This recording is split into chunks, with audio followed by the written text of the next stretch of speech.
Bueno, buenas tardes, bienvenidos todos a esta clase que vamos a tener hoy. Más que clase, es una charla abierta donde vamos a hablar sobre distintos temas que tienen que ver con nuestro ambiente, con el cambio climático y cómo desde la jardinería nosotros podemos aportar nuestro granito de arena para colaborar con el planeta.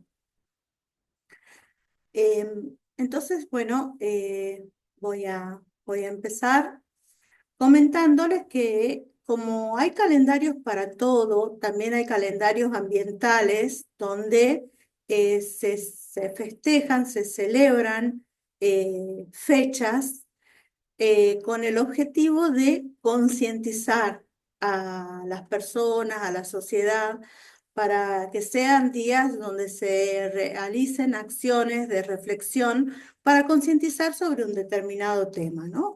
Es así que en el mes de enero tenemos dos fechas importantes. El 26 fue el Día de la Educación Ambiental y el 28 el día de la reducción de los gases de dióxido de carbono, la reducción de la emisión de dióxido de carbono a la atmósfera. Y entonces a mí me parecía interesante charlar sobre estos temas, divulgar estas fechas y, digamos, crear un espacio de charla porque nosotros podemos ser parte de la solución o del problema. Depende de las elecciones que hagamos y de cómo actuemos, ¿verdad? Entonces, bueno, esto me motivó a convocarlos a esta charla de hoy para hablar de estos temas. Por las dudas, esta clase está siendo grabada y la voy a subir al YouTube. Entonces, esto es para la gente que no me conoce, contarles que mi nombre es María Pía Pacheco, me dicen Pía, me encantan las plantas, he trabajado en la Escuela del Jardín Botánico de Buenos Aires por muchos años, soy ingeniera agrónoma, tengo como 30 años ya de profesión. Soy buscadora del bienestar personal con diferentes técnicas holísticas y soy creadora de la Escuela Verde Armonía, a través de la cual brindo cursos de jardinería online. Bueno, estas son algunas fotos de los cursos presenciales cuando he trabajado como profesora en la Escuela Hiken del Botánico de Buenos Aires. Como formadora, bueno, he dictado estos cursos presenciales de jardinería para adultos, cursos de formación también en comunidades indígenas y rurales y cursos online a través de la academia. Estas son algunas fotos de mi experiencia. Bueno, y en el día de hoy yo quería tomar estas dos fechas y conversar al respecto, porque, por ejemplo, hay conceptos que están no de moda, pero de los que cada vez vamos a escuchar hablar más, y uno de ellos es la huella del carbono. ¿Qué es la huella del carbono? ¿Qué significa? Y nosotros producimos, fíjense que en esta foto es muy simbólica, porque es un bosque y hay una huella de un pie de un humano, ¿no? ¿Eso que nos está diciendo? Nos está hablando del impacto que como humanidad ejercemos sobre el medio natural, en este caso en un bosque. Y bueno, el concepto de la huella de carbono es la cantidad total de gases de efecto invernadero, como dióxido de carbono y metano, que nosotros generamos en la vida diaria, ya sea por el uso del transporte, por el uso de la electricidad para producir bienes y servicios. Se utilizan maquinarias y distintos tipos de causales, que ahora lo vamos a ver más adelante, que producen calentamiento del planeta y a la larga la acumulación va produciendo cambios climáticos.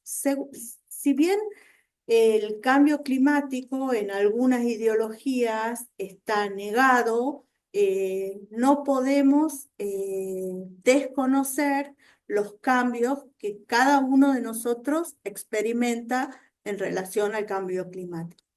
Las inundaciones, las sequías, la desertificación, el aumento de la temperatura del agua de los océanos, el aumento de las temperaturas que tenemos en el verano o las temperaturas cada vez más bajas que tenemos en los inviernos, todas estas son muestras de este proceso, ¿no? Bueno, ahí vemos, por ejemplo, la industria, esa emisión de gases de efecto invernadero, esa emisión de dióxido de carbono va a la atmósfera. Bueno, y un poco lo que veníamos hablando, ¿no? Que los gases que provienen del uso del transporte y de la electricidad van van a desembocar, van a constituir lo que es esta huella del carbono. La descomposición anaeróbica de los residuos orgánicos, o sea, cuando los residuos orgánicos se descomponen sin la intervención del oxígeno, producen metano. Este también es un gas que va a la atmósfera. Los vertederos, por ejemplo, toda eh, la ganadería produce mucho más metano y aumenta significativamente la huella de carbono. Bueno, este es un... Acá yo tenía un videíto, pero no sé si me va a dejar mostrarlo, creo que no. A ver, pero les cuento, o sea, normalmente los rayos del sol llegan a la tierra los absorbe y los refleja, y eso vuelve, se va de la atmósfera, pero eh, al estar cambiada la composición normal de la atmósfera, al estar enriquecida con estos gases de efecto invernadero, se llaman así, de efecto invernadero, porque producen, en la atmósfera empieza a actuar como un invernadero, como si fuera un plástico o un vidrio, y no deja que parte de esta radiación, como normalmente se iría, si ven el dibujito del sol, las líneas rectas, parte la Tierra lo absorbe y parte lo refleja y se elimina. Pero al estar cambiada la composición, la Tierra lo absorbe y cuando lo elimina queda retenido en la atmósfera. Queda como ese abriguito de plástico o de vidrio y no deja que ese calor se elimine. Y eso hace al calentamiento global. Así es que la temperatura del planeta va aumentando gradualmente. Entonces, el proceso del efecto invernadero se da porque hay absorción de calor, la Tierra absorbe esa luz solar que se convierte en calor, parte de ese calor lo emite como radiación infrarroja, pero es interceptado por estos gases de efecto invernadero, que la sigla es GEI, y son, por ejemplo, el dióxido de carbono, el metano, que retiene este calor y no deja que vuelvan eh, afuera de la atmósfera. Entonces quedan ahí atrapados y van calentando la Tierra. Entonces, todas estas dibujitos que vemos acá, por ejemplo, el uso excesivo de electricidad, tener los aires acondicionados en el verano prendidos todo el día o a temperaturas muy bajas, todos los electrodomésticos que usamos y que si ustedes se fijan, los electrodomésticos ahora eh, vienen no sé cómo hacer para que no se vea borroso. A ver. Todos vienen con eficiencia energética, entonces hay que tratar de buscar electrodomésticos con una eficiencia energética más alta, de letra B o A. A es lo mejor. Eh, Incluso hay una legislación ya en algunas provincias donde se va a empezar a cobrar la electricidad en base a la eficiencia energética de los aparatos, de los electrodomésticos que se tienen en el hogar. El uso excesivo de agua potable, el derroche de agua potable también aumenta la huella del carbono y bueno, lo que les contaba, ¿no? sobre la ganadería y demás. Entre las cosas que nosotros podemos hacer es todo lo que tiene que ver con la economía circular, ayuda a disminuir la huella de carbono. Si podemos reciclar, reutilizar. ¿M? Y por ejemplo, las plantas absorben mucha de esta temperatura en el verano. Si tenemos plantas, los techos verdes que se están empezando a implementar, eh, y, y otros tipos de acciones que ahora vamos a comentar favorecen disminuir la huella de carbono. Bueno, acá Pablo me comentaba que las imágenes se ven borrosas. Sí, yo la verdad que no sé por qué está mostrando borroso. Yo las veo bien, pero veo que en la proyección está saliendo borroso. No sé cómo solucionarlo, pero después les voy a compartir al que les interese la ponencia, así que no se preocupen. Eleonora, ¿me querías hacer una pregunta? Sí, en realidad, ¿qué pasa con esas cosas que se utilizan ahora, que es todo inverter, o sea, que gasta menos? ¿Eso afecta o no afecta el tema del cambio climático? Bueno, todo afecta, pero estos producen, son mucho más eficientes, ¿no? Si pasamos de ¿te acordás por ejemplo, los aire acondicionados bien antiguos, de pared, que no tenían Sí, sí. ni siquiera el control remoto? Bueno, la eficiencia energética de estos aparatos no es tan buena como un inverter. El inverter ya, desde ya gasta menos electricidad, impacta mucho menos en la huella de carbono.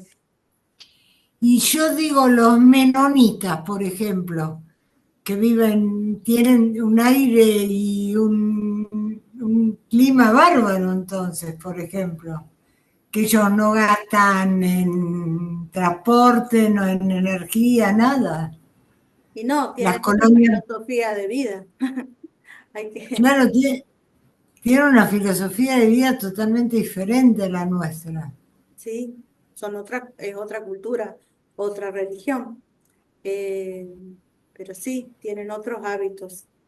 Eh, Claro, por eso yo pienso que deben tener mejores condiciones para cultivos y todo ese tipo de cosas que nosotros por ahí tenemos más problemas. No sé si en mejores condiciones, no sé, no conozco mucho sobre ellos, no sé cuáles son las técnicas. Me imagino que si ellos son tan ortodoxos en sus formas de vida y controlan tanto, pero son dependientes también de insumos externos. Van y compran semillas, compran plaguicidas también. No sé si hacen todo orgánico, seguramente algunos hagan, pero no es que hay una filosofía menonita de cultivo. Yo por lo menos no la conozco. Sí está la agricultura biodinámica, la agricultura orgánica, y sí que son mucho más proteccionistas respecto al ambiente.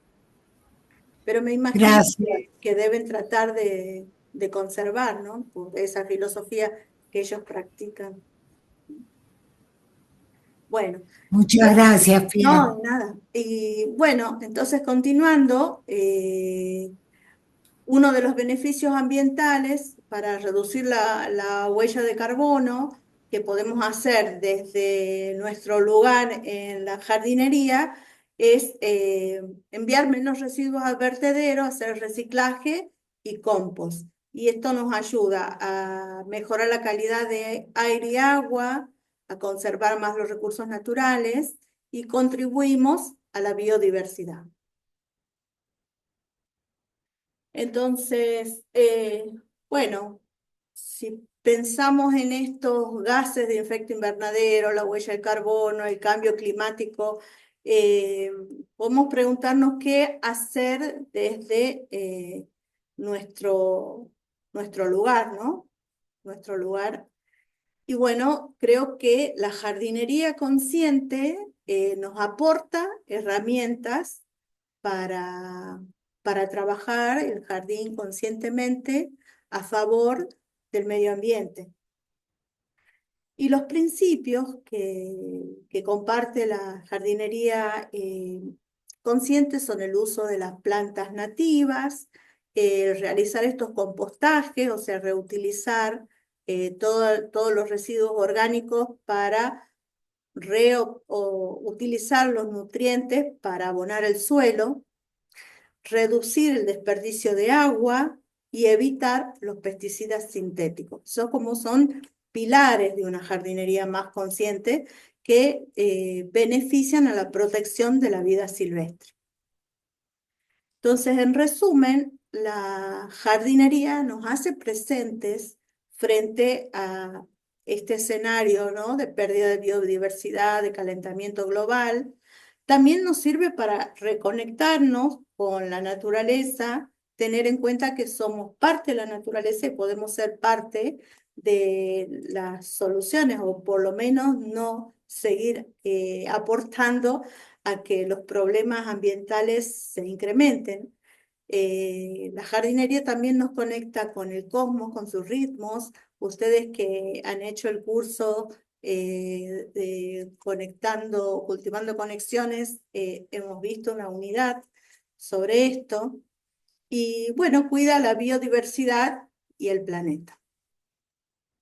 Entonces, bueno, yo les quería compartir en esta charla de hoy una lección. Tengo una masterclass, en la escuela hay una masterclass que es sobre jardinería consciente, y les quería compartir una de las lecciones de esta masterclass para que se lleven hoy y la analicen. Bueno, lamentablemente sí me doy cuenta que se ven muy mal las imágenes, muy borrosas, pero bueno, les cuento. eh, Esta masterclass tiene 5 unidades. Una es sentirse partes, después la naturaleza de las plantas, la tercera habla de la influencia del cosmos, la cuarta sobre jardines en armonía, y la quinta es sobre jardines y biodiversidad, que es la que les voy a compartir hoy. Y bueno, esta lección se llama Protegiendo la riqueza verde. Bueno, ¿qué vamos a descubrir? Si la biodiversidad es importante para un jardín vital, si se priorizan especies locales, si hay insectos que son benéficos, si se puede promover y cómo. ¿Mm?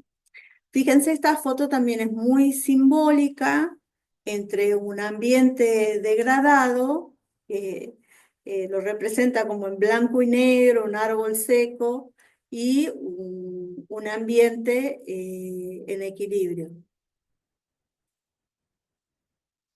Entonces, la biodiversidad se refiere a la diversidad, a la variedad de la vida.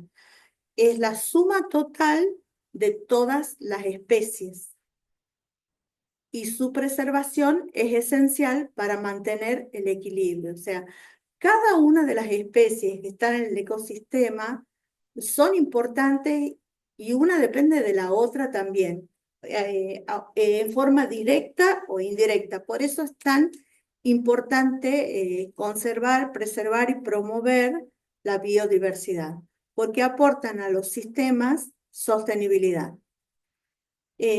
¿Saben lo que es la resiliencia? Es un concepto que, si bien viene de la biología, también se lo aplica al comportamiento, ¿no?, de las personas, de los seres. Y la resiliencia es esa capacidad que tienen los sistemas de volver a la forma inicial después de haber recibido un impacto grande. Por ejemplo, fíjense en esta foto, hay un árbol que se ve que era un árbol grande, quizás ya estaba envejecido, quizás tenía algún hongo, quizás le cayó un rayo y el árbol palmó, digamos. Sin embargo, vemos que las yemas empezaron a brotar y era una especie entonces con mucha resiliencia, y este árbol se puede decir que tiene un renacer, y eso es el concepto de resiliencia, ¿no?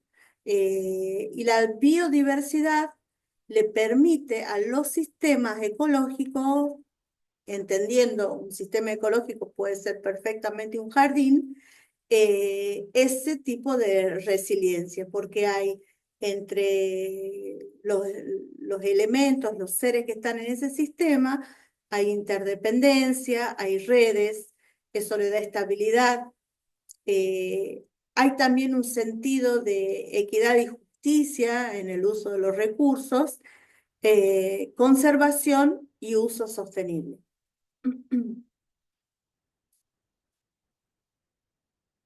La biodiversidad en acción. Si tienen alguna pregunta, es como el momento de preguntar. Sigo. Cualquier cosa levanta la mano. Eh, la biodiversidad tiene que ver con conscientemente elegir una variedad de especies para que los ecosistemas o los sistemas que estamos recreando sean más resistentes.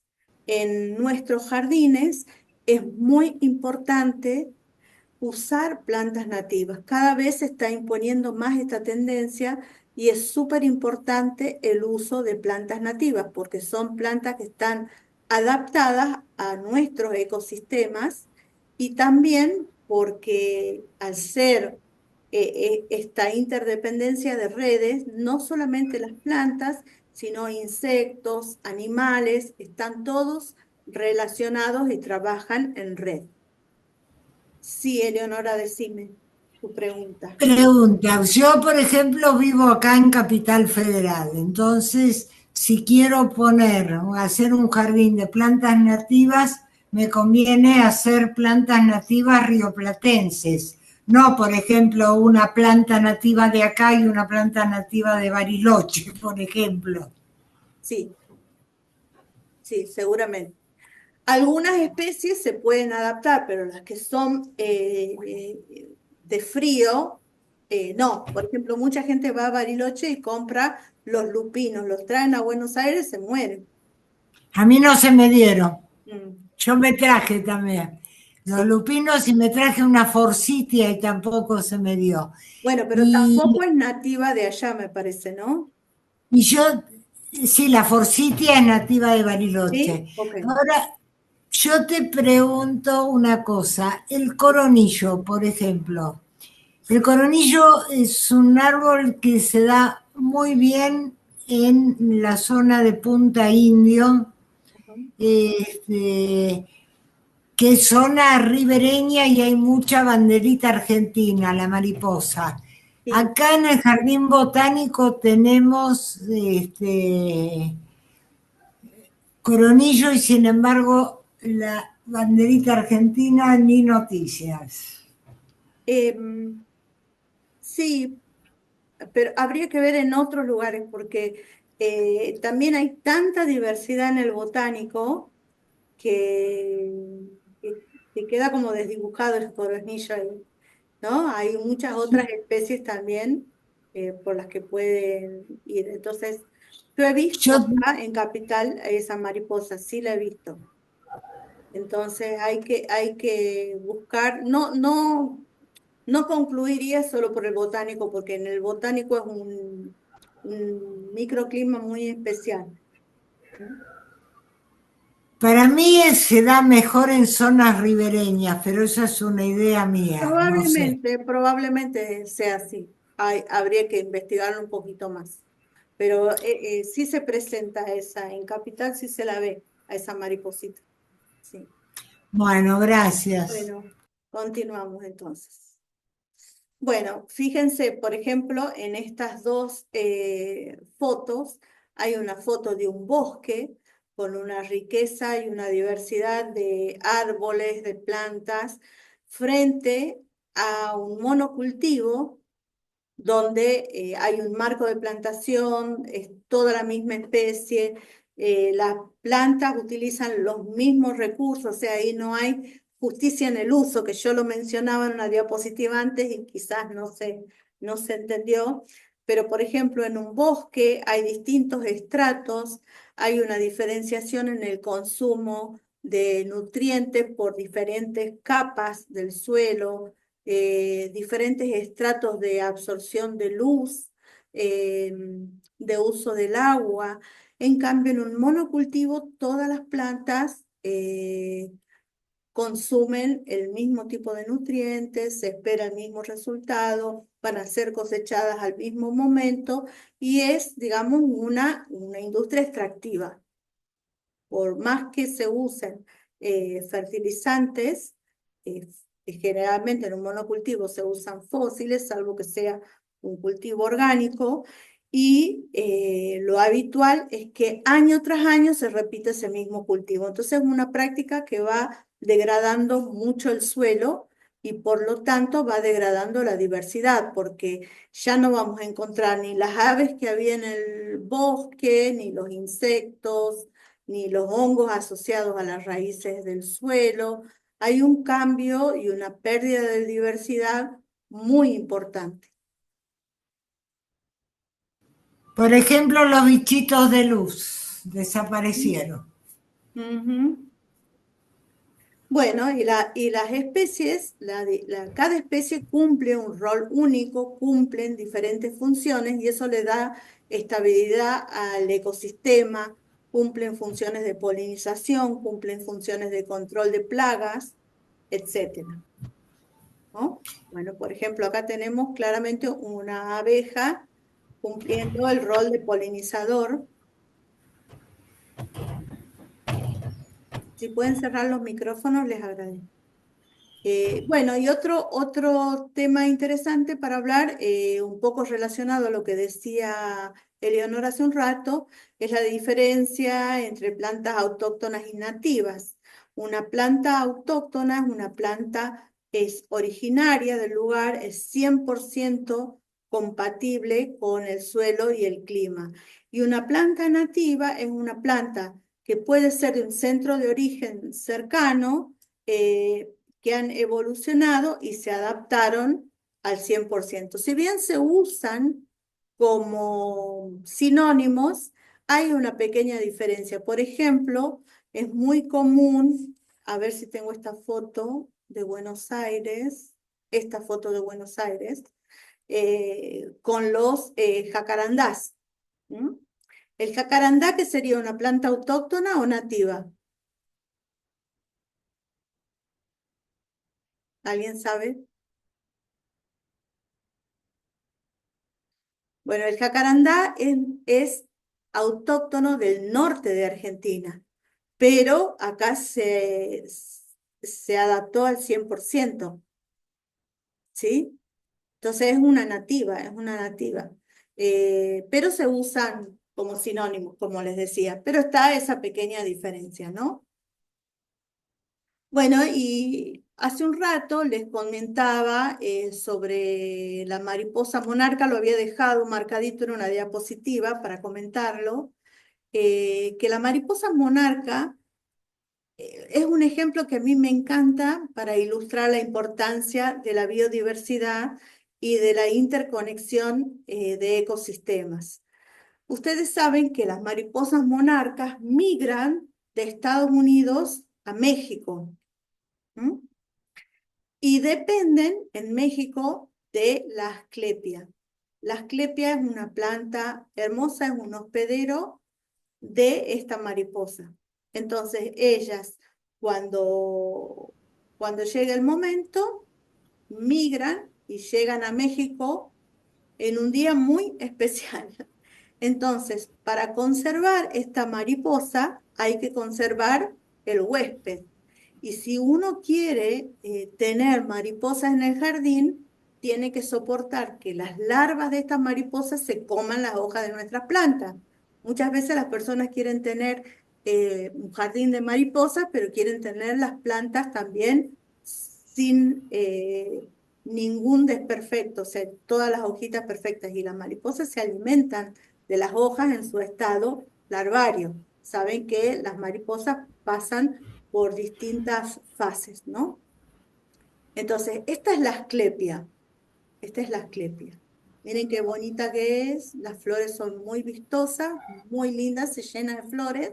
Es una planta que es bastante elongada y ramifica. Y bueno, las mariposas la visitan mucho. Em, bueno, ven, por ejemplo, acá está la mariposa monarca sobre otra planta que también atrae mariposas. Y bueno, esta frase me gusta, que valorar y conservar la biodiversidad es importante para garantizar un futuro sostenible y equilibrado. Yo les decía que las mariposas monarcas llegan a México en un día muy especial, que es el 1 de noviembre. El 1 de noviembre es el Día de Muertos. Y culturalmente la biodiversidad también es importante y conservar esa biodiversidad cultural es parte de la biodiversidad también, porque como seres humanos también pertenecemos al mundo natural. Entonces, ellos asocian la creencia en México es que cuando llegan las mariposas, ellos asocian que son las almas de los antepasados que vienen a saludar a la familia en este día, justo el Día de Muertos. Los antepasados, incluso los angelitos que les llaman a, a los bebés, a los niños pequeños, ¿no? Y es una celebración que ellos hacen altares, se disfrazan también de mariposas y están esperando que ellas lleguen porque asocian eh, esta visita de las mariposas, esta migración, a un fenómeno social, ¿no? Entonces, es muy importante también conservar esa esencia local. Preservar las nativas es parte de conservar esa esencia local. Adaptarlas, la adaptación que tienen al clima local, eh, cómo se evita que se pierdan especies porque ellas, digamos, están interrelacionadas con otros insectos o, por ejemplo, en el caso de la asclepia y la mariposa, y cumplen un rol en preservar diferentes hábitats y ecosistemas. Bueno, otro tema importante, no sé si tienen alguna pregunta, algún comentario que quieran aportar. Sí, que la Asclepia, un detalle que justamente no es nativa, es exótica. No te entendí, perdona. Que la Asclepia no es nativa, es exótica. Sí, es exótica, pero no sé si es nativa en México, tendría que averiguarlo porque no lo sé. Pero en México hay mucha presencia de esta planta. Lo mismo acá, está adaptada, se da muy bien en Buenos Aires y la visitan muchas mariposas, no solamente la monarca acá. Pero allá es un evento importante en México. Bueno, quería hablarles también sobre el peligro de extinción de las especies. Y según un reporte del estado de las plantas en el mundo, en realidad el estado de las plantas y los hongos, que lo publica el Kew Garden de Londres, según este reporte, el 40% de las plantas está en riesgo de extinción. En América Latina y el Caribe se perdieron un 94% de las especies entre 1970 y 2018. Yo me he quedado impresionada cuando he leído estas cifras. Eh, y entonces se pierden alimentos, se pierde medicina y se pierde economía también. Entonces, es importante promover la biodiversidad, evitar que las especies se pierdan porque la extinción genera extinción, ¿no? Bueno, fíjense, dos campos también vistos desde un dron. Hay un campo hacia la izquierda donde se trabaja con agricultura convencional y el otro con agricultura al de la derecha, con agricultura biodinámica.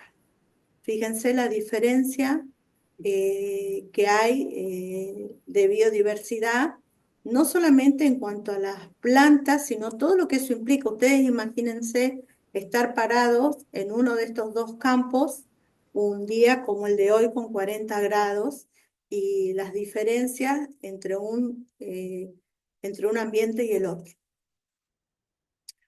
Bueno, este es un mapa de lo que les contaba. Fíjense, están mapeadas con color y con tamaño de circunferencia las especies en peligro de extinción. Se trata de plantas y hongos, ¿no? Entonces, las que son las pelotas más grandes y más oscuras son donde mayor peligro de extinción hay. Bueno, afortunadamente en Latinoamérica, bueno, Brasil está complicado y después toda la zona de Ecuador parece de andina, ¿no? Que se ve ahí las pelotitas.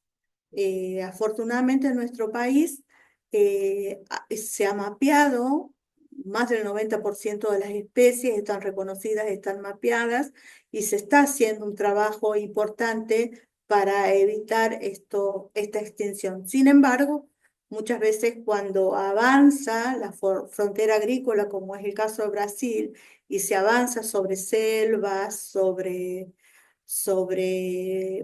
ambientes muy diversos para hacer agricultura tradicional, bueno, muchas especies se pierden. Entonces, ¿cómo podemos hacer para fomentar la biodiversidad? Bueno, hacer esta selección consciente de especies, conscientemente diversificar. Si uno tiene una actividad productiva, rotar cultivos, crear microhábitats, no usar agrotóxicos, tratar de usar todo orgánico, usar los aliados que tenemos en el jardín. Sabemos que en el jardín hay muchos insectos que son beneficiosos, que son súper importantes para la polinización, para el control natural de plagas. Podemos atraer con plantas y colores a estos insectos. Y bueno, y promover hábitats que sean amigables, o sea, buscar las plantas con esos colores, plantas con flores, eh, que tengamos alguna, quizás una fuente con agua, o que hagamos todas estas prácticas que eviten que los insectos desaparezcan. O sea, no usar agrotóxicos que matan el insecto que está molestando, pero también el benéfico. Tener en cuenta estas prácticas. Y sobre todo, esto por lo que yo los invité a que conversemos hoy, ¿no? Estos tres monitos, uno no quiere ver, otro no quiere escuchar, el otro no quiere hablar. Y bueno, una de las barreras, de las peores barreras para prevenir la pérdida global de especies es que no se hable del tema. Entonces, a mí me parecía importante, como una celebración de este Día de la Educación Ambiental, ofrecer esta charla, ¿no? Y poder conversar y compartirle estos conceptos. Entonces, ¿cómo podemos ayudar? La naturaleza sabemos que puede recuperarse, tiene mucha resiliencia, capacidad de recuperación, como hemos visto en la foto recién. Hablar del tema es importante porque son temas que no son Wanda y Mauro, no son temas que a la gente le interese, pero a mucha gente no le interesa, pero hay que empezar a hablar del tema, informarnos, actuar desde nuestro rol. Entonces, en resumen, un poco lo que hemos visto, ¿no? Desde los ambientes biodiversos, la resiliencia, un ambiente rico en diversidad frente a uno pobre, el rol de los polinizadores, la biodiversidad en cuanto también a lo social, ¿no? Las prácticas, las costumbres, tener en cuenta las especies que están en extinción, los insectos benéficos y bueno, hablar del tema. Decime, Leonora, que me querías preguntar algo. En realidad nosotros estamos yendo todos hacia una vida más sustentable, admitiendo la biodiversidad. Por ejemplo, antes las moscas yo las combatía, ahora me enteré que son polinizadores. por ejemplo, todo ese tipo de cosas, y por qué hay gobiernos de ciertos países como el nuestro, por ejemplo, o Estados Unidos, que están negando todo el tema del cambio climático. Son ideologías, es lo único que te puedo decir para no polemizar ni entrar en políticas. Por eso yo decía, son ideologías, pero uno como persona tiene capacidad de observar y de experimentar. Si vos has experimentado que hay cosas que han cambiado, hay un punto donde algunos efectos no se pueden negar y que, bueno, en algún momento irán a cambiar, pero son puntos de vista, son perspectivas. Es lo único que puedo Ah, decir. no, no tiene nada que ver con la naturaleza, digamos. No, son perspectivas. Como vos decías, los menonitas, qué sé yo, los menonitas no usan la luz eléctrica. Bueno, son filosofías de vida, son ideologías. ¿No? No, pero no usan auto tampoco, por eso. No, pero usan los caballos y el que protege el caballo puede estar en contra de ese sacrificio del animal. Entonces son todas ideologías que en un punto o se contraponen o confluyen, pero bueno, tan contradictorios como la humanidad misma. ¿Qué te puedo decir? Pero no tiene que ver, digamos, con un fenómeno biológico. O sea, Claro, eso era lo que yo quería saber, si tenía algo que ver o no. Gracias. de nada. Bien, entonces, en resumen, hemos visto cómo influye la biodiversidad, la importancia de conservar especies locales, fomentar esta diversidad, favorecer el papel de los insectos benéficos y el equilibrio, tener en cuenta el equilibrio que brinda la biodiversidad. Entonces, bueno, para que les quede algo de todo esto que hemos charlado, les propongo que en un minutito puedan escribir lo que les queda, que han descubierto con esta clase, si pueden aplicar algo a nivel personal. Y bueno, les dejo un minutito para que lo piensen y lo anoten y seguimos, ¿vale?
Bueno,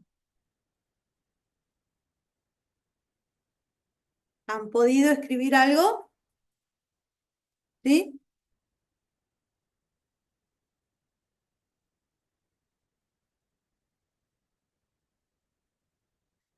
Bueno, entonces, Sí, ¿cómo aplicaríamos lo aprendido? Podemos investigar más si le llamó la atención, como a mí, esto de la extinción, incorporar nativas si pueden en sus jardines, siembren flores porque atraen a los polinizadores y tomen notas, registren, observen, vayan aprendiendo cómo se dan las cosas en su jardín o en su cuadra o en el botánico, si lo tienen cerca, observen. Y bueno, y por mi parte comentarles cómo seguimos con más capacitaciones, cursos y talleres, como son los cursos online. Saben que intento transmitir a mis alumnos más que técnicas mecánicas, técnicas precisas, intento inspirarlos para conectar con la naturaleza. Y bueno, el próximo curso va a iniciar en marzo, el curso de jardinería para el alma. Y bueno, tiene tiene un temario de 8 encuentros, quizás algunas sorpresas, algunos bonos. Vamos a tener un primer encuentro con la introducción, la presentación del curso, un segundo con la estructura de las plantas. El tercer encuentro va a hablar sobre el sustrato, todo el tema de plantación. El cuarto encuentro sobre los cuidados del jardín. El quinto sobre el mantenimiento. El sexto encuentro sobre los tipos de plantas, los diferentes grupos y tipos de plantas en el jardín. En el séptimo encuentro vamos a explayarnos sobre los atributos ornamentales de las plantas. Y en el encuentro número 8 vamos a hablar sobre diseño, cómo diseñamos nuestro jardín.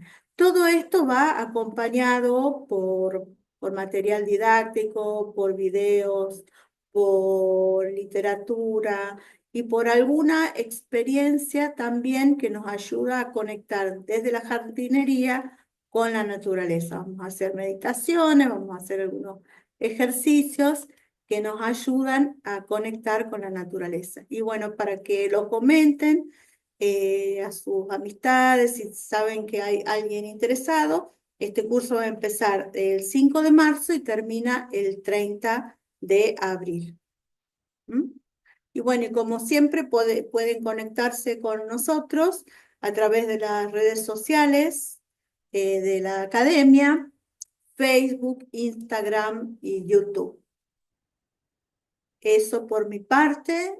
Dejo abierto micrófono si quieren hacer alguna pregunta, alguna reflexión sobre lo que hemos visto. No sé si alguien quiere decir algo y si no, vamos a ir despidiéndonos. Dejo un minutito.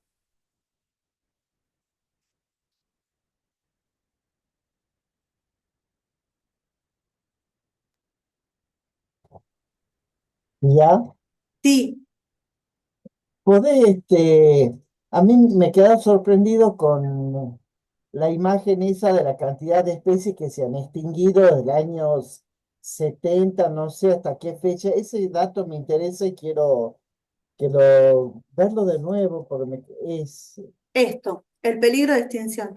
El 40% de las plantas hoy en la actualidad, el informe al que yo me estoy remitiendo es del 2023. A quien le interese, busquen en el Kew Garden estado de las plantas, el reporte, están en riesgo de extinción. En América Latina y el Caribe, entre 1970 al 2018, se extinguieron un 94% de especies, que previo a esa fecha había registro.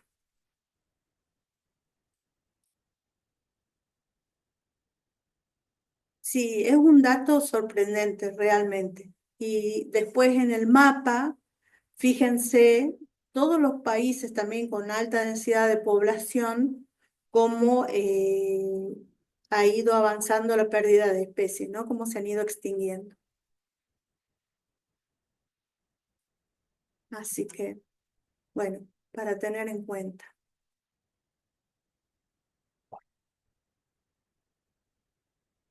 Bueno, si tienen alguna pregunta, es el momento. Y si no, nos vamos a ir despidiendo hasta otra oportunidad y seguimos interactuando a través de las redes, a través del WhatsApp también.